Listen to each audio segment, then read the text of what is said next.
Hey guys, welcome back to the Marketing Food Online podcast. Today, we're talking about FBA and food products.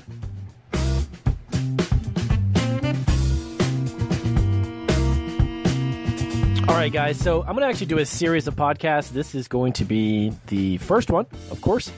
And I'm going to dig a little bit deeper into what Amazon FBA can do for your food business and some of the products that would actually lend itself as great FBA food products, and some that would lend themselves to, well, probably shouldn't be shipped to Amazon because it's not going to be, it's not going to arrive to the customer in great shape. And there's some food items and nutritional products and health foods that are great, and some that are not. So I'm going to start the series off today. I'm actually going to lay out the basics. So if you're relatively new to the concept of FBA, for Amazon FBA for a food product, I'm actually just going to this specific podcast is going to get into the basics and the introductions. So if you're not familiar with it, it can kind of give you a simple layout to what to expect and what Amazon expects from you. So number one, of course, you have to have an Amazon selling account. I would recommend you apply for the business account. When you get into selling, though, on the grocery gourmet foods category, it is known as getting ungated. Okay, so this is actually a category within Amazon that you have to get approval to sell in because of the fact that you're selling a perishable product and it is a food product. Okay, obviously, if you're selling light bulbs, you're selling batteries and USB cables, they don't have an expiration date necessarily. So you have to jump through a couple of hoops, and it's not that difficult, although some people have a tendency to, I don't want to say shy away, but they just don't take the effort to move forward with it because then they see what the initial startup is as far as the types of paperwork and information you need to provide and licensing and that type of stuff. But to be honest with you, it's not any different than starting any other type of business. You just have to apply for licenses. Once you get the licenses, you got to show Amazon the licenses that you have. Make sure that you abide by all your federal, state, and local laws in regards to food production or food handling or food selling, okay?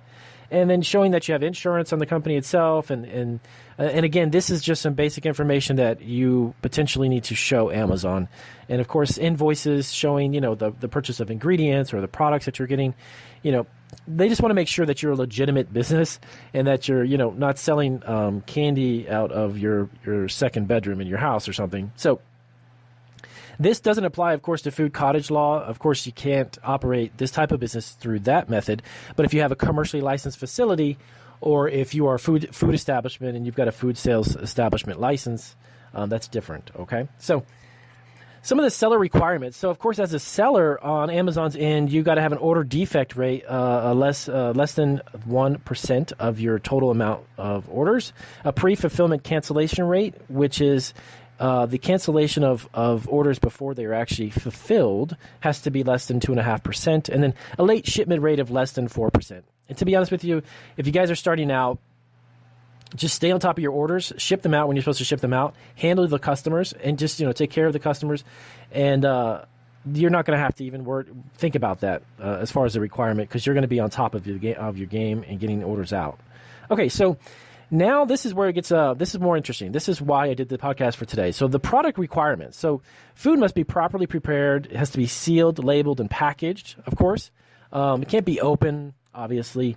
If it's heat sealed or if it's vacuum sealed, make sure that it has a proper seal on it. You want to make sure your product is not in a container that you got to keep in mind now. This product's going to go into a warehouse that's going to be handled. So I did a few videos on YouTube already, on Marketing Food Online YouTube channel, where I actually discussed the types of packaging that would lend itself to be really good. Has to be kind of durable. I would not recommend glass. You can do glass, but I personally would never do that. Plastic bags or plastic containers, cardboard boxes with reinforcements inside of it. These are the types of things that really are good for their type of environment in a warehouse. So, of course, you must be licensed or approved by the government agency within your state, city, and county for the types of products that you plan to sell. So, if you're selling, if you're licensed to do a business and you're selling detergents and clothing items, and you start to get into the food business, that is a totally different type of license. You can't cross over the two of those, obviously, unless you're selling at a grocery store. But if you're a grocery store, that's a whole nother podcast. So you can't mix the two. If you're not licensed to sell food, well, you just need to get your license to sell food. You must ensure also, make sure that your business and products, the operations, comply, again, with the federal and state laws. These are not difficult to follow, okay? And they're very simple to Google within your state or city and then track down what agency. Could it be the Department of Agriculture, who inspects you? Is it the health department? There are a couple of different agencies, and it depends on your state and county and city. Everybody has their layer of rules, I guess you want to say. So that is something you want to definitely keep in mind. Also, the next thing that's super, super important to keep in mind, date-sensitive products. So food items that are sent in, okay, it must have an expiration date permanently marked on every unit, okay? Unless you've got some type of an exemption, as it states. You need to have an exemption for that. But traditionally, like a best by or an expiration date needs to be on a product. And, of course, there's two differences. Those two things are different, by the way. I'll do a separate podcast because that's kind of a very interesting subject. A lot of people don't understand that there is a difference between the two. But the FDA has certain regulations which were kind of interesting. I read up on this quite a few years ago about expiration and best buy. So make sure it has that on there. And, of course, and make sure that every unit that is shipped is one that's set for sale. Now, what do I mean by that? There are some ways of packaging products that are in multi-packs, and they're not specifically labeled either with nutritional labeling, allergen labeling, or ingredient labeling. They're just in a large quantity pack, and each of those individual units are not actually packaged to sell. Okay, so let's say you buy a box of Twinkies. Okay, you buy a box of Twinkies, and you take it home, and you open it up. The box that it's in is for sale. The individual units are not labeled for that reason. So make sure that the individual units are labeled when you're selling them in an individual basis, okay? Very, very important to distinguish the two. So the next one is make sure that the fulfillment centers, the shelf life details are updated on the products themselves. So again, the information that is when you send out a set order that you've shipped out, make sure that everything is up to date, okay? So the units that are in stock, if they're set by a certain expiration date, they don't overlap. I actually learned this, not necessarily the hard way, but I just learned this by doing it. I had 2 shipments. One of them, when a product was getting low, and I reshipped it out and had a much longer shelf life. Well, there were some units that are in stock that had already expired or they're getting ready to expire. So you want to make sure that you sell through those expiry dates prior to replenishing. Now, I know that sounds kind of a tricky thing to do, but if you have it, let's say it was October 1st, and you had a product expiring October 5th. And October 1st, you were low on a product, you shipped it out, and now you've got a product that's good till next year, right? Several months out. Well, the inventory that's in stock, it could be a chance that the newer stuff gets pulled, and then you've got a product sitting there that already expired 4 days out, and that's going to be a little bit of a problem, okay? So enclose and seal food and packaging suitable for shipping. Now, this gets into what I mentioned before. It must be food from a contamination, spoiling, or melting in a damaging standpoint. It has to be in a container that can withstand, packaging that can withstand all that, okay? So, obviously, actually, Amazon has a program that they email companies out during the summer and spring periods that if you have a product that's meltable or could melt in their warehouse, they want it out. They will pull it. They will either discard it or ship it back to you.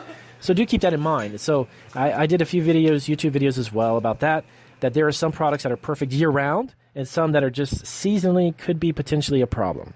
So keep that in mind. So you also must list the grocery gourmet food products using the manufacturer's UPC code. Now, if you are a brand and you want to register your brand, you don't necessarily have UPC codes on them, but you want to have your own brand. Brand registry is a way you want to go.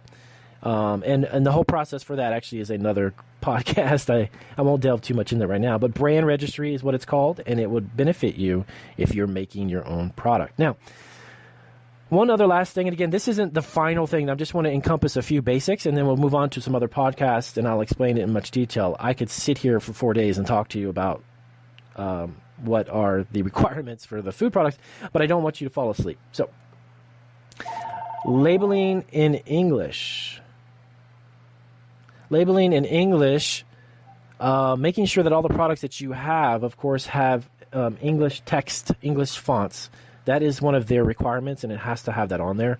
And, of course, if you're creating a product that could potentially benefit from having multiple languages on there. And I've actually have seen some. There's a lot of products that come out 4 or 5 languages, believe it or not. But main thing is to make sure that all of it is legible text that can be read very easily, and it has to be in English. So with that being said, I wanted to wrap up this really brief introduction as to some of the guidelines. And, of course, I will do some further ones on podcasts and explain to you in further detail later about some of the additional ones. But these are great startup ones, so you can kind of get a mindset of understand what is required and then move forward from there. So I appreciate you guys taking time out of your day to listen to the podcast as always. Give me a big thumbs up if this was informative and helpful.